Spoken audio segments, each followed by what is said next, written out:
Everyone in England should know about this one-of-a-kind church, which tells the stories of some of the most important events in the history of England over the span of 14 centuries.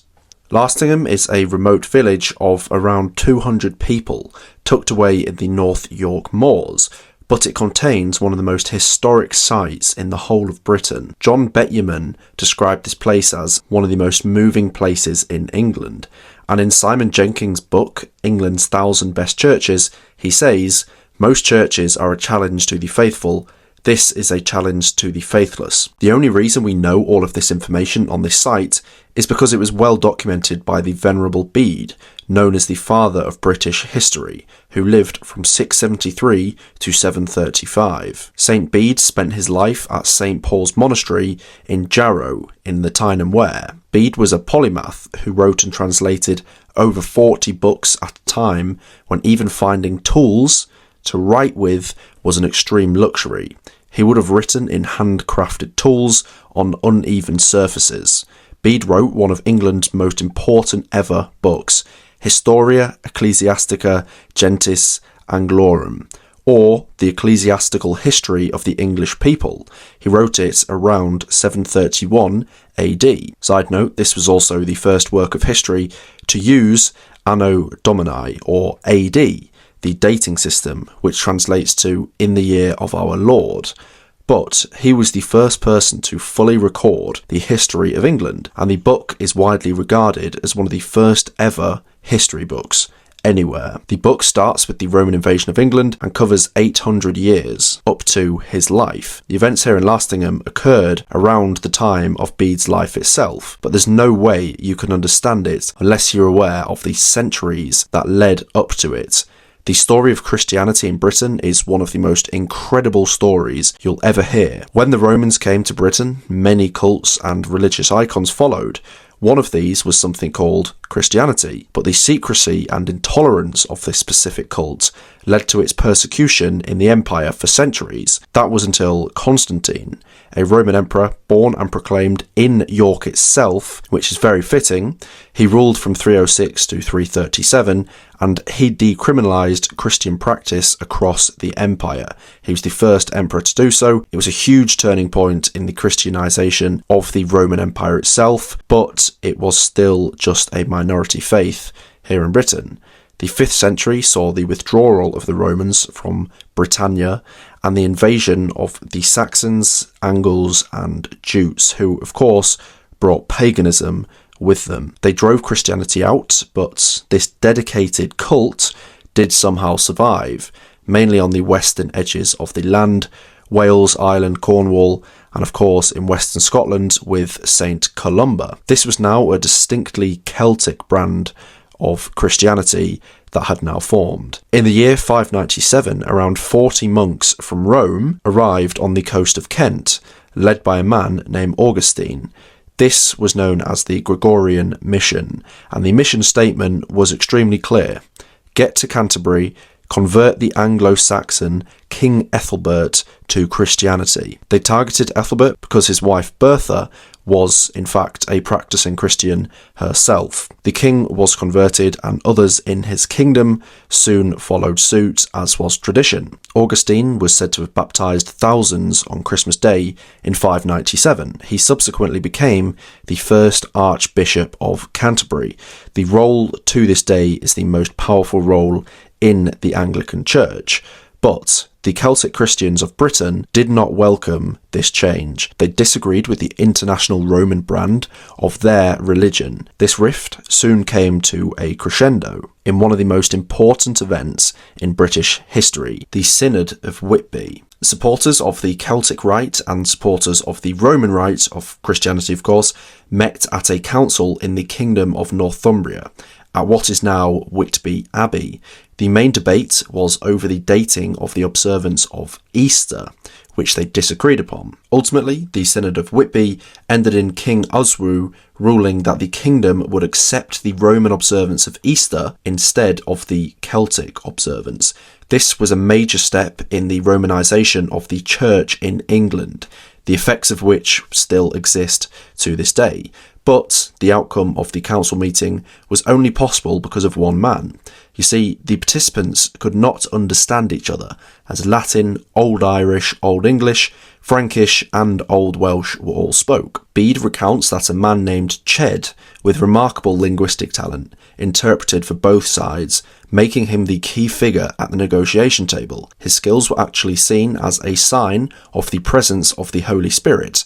Ched was a Northumbrian evangelist, born in the 620s, who was raised on the holy island of Lindisfarne by Aidan of Lindisfarne, a Celtic Christian who was credited for converting the Northumbrian Anglo-Saxons to Christianity. But it was here in Lastingham, the King of Deira appointed Ched to create a monastery. Ched undertook a 40-day fast on this very location that I'm standing on to purify the site, and he occupied the position of Abbot of Lastingham for the remainder of his life, calling this place his monastic base and spiritual home.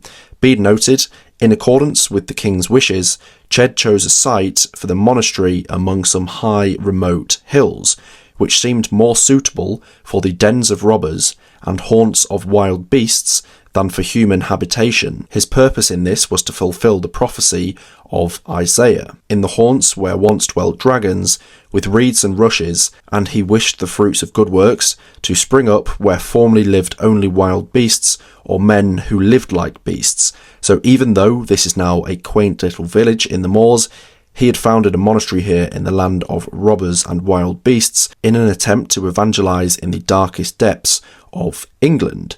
Soon after abandoning his Irish Christian practices and accepting Roman observance of Easter, Ched returned to the monastery here. He fell ill with the plague and died on the 26th of October, 664. Quick side note, the plague was so prominent at this time that 30 monks travelled up here from Essex when Ched had died. All but one little boy died themselves from the plague. Some people also reverted back to paganism, which Bede said was due to the brutality of the plague itself. But the vastly influential Ched, who by the way has a town named after him in Suffolk, where he did most of his evangelising, was now dead. He was buried in a grave here on this site until the first stone church was built in the monastery here in 725 AD.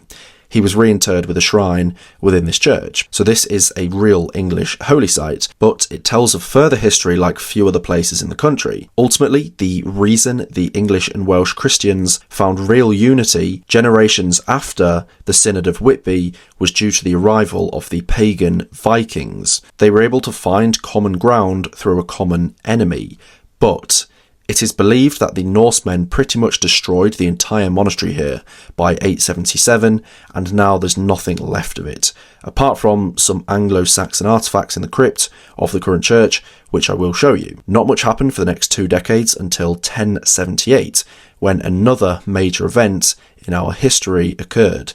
Of course, the arrival of the Normans. William the Conqueror gave permission for a new church to be built here at Lastingham by Benedictine monks from Whitby, led by St. Stephen of Whitby. You can actually walk in the church and down into the crypt that was built by the Normans.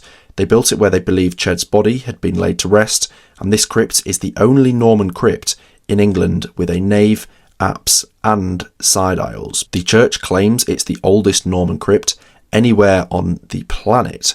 You can see the thick Romanesque columns from this period. Within the crypt there are pieces of a Saxon preaching cross found in the 1800s on this site, which is believed to have been part of Ched's original church, and also numerous Celtic carved stones from Ched's time that would have been part of a shrine. There's also some stone altars that date all the way back to Roman times that were likely reworked by the Anglo-Saxons. So this is just pure history right here. However, the monks only lasted 10 years here, likely due to the remoteness of the place.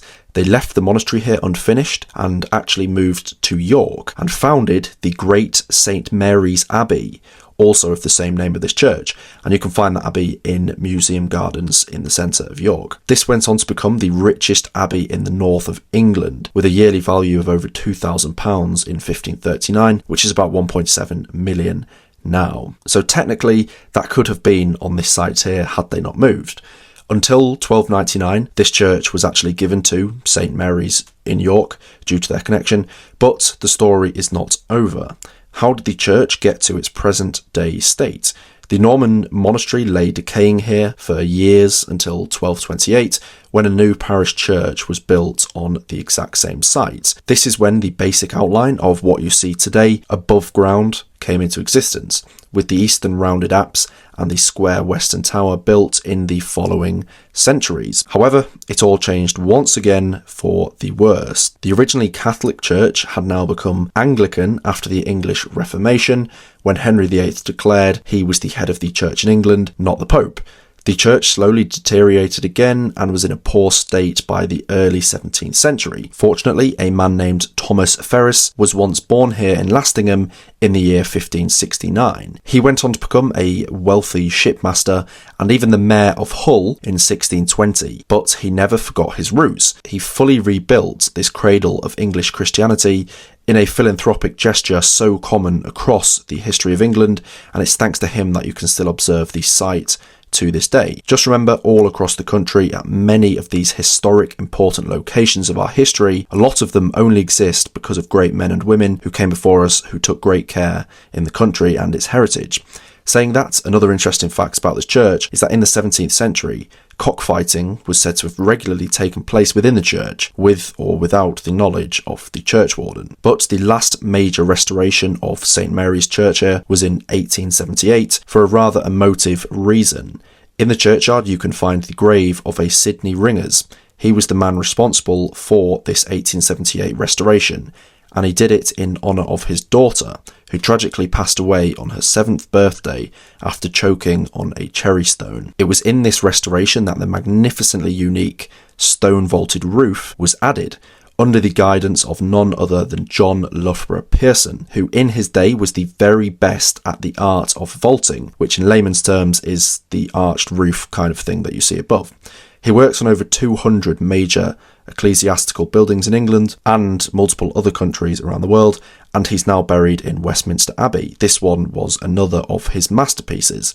Lastly, hiding away in the back of the churchyard, you can find the grave of a George Otterburn Strickland, with one of the most unusual deaths you'll ever hear. You'll actually find many Stricklands in this graveyard. That's one thing I found, as they were an old established local farming family living at Manor House nearby. George was at this house on the evening of the 7th of October 1943. Elsewhere, part of Squadron 408 of the Royal Canadian Air Force had taken off from RAF Linton-on-Ouse, heading for Stuttgart on a bombing mission, of course.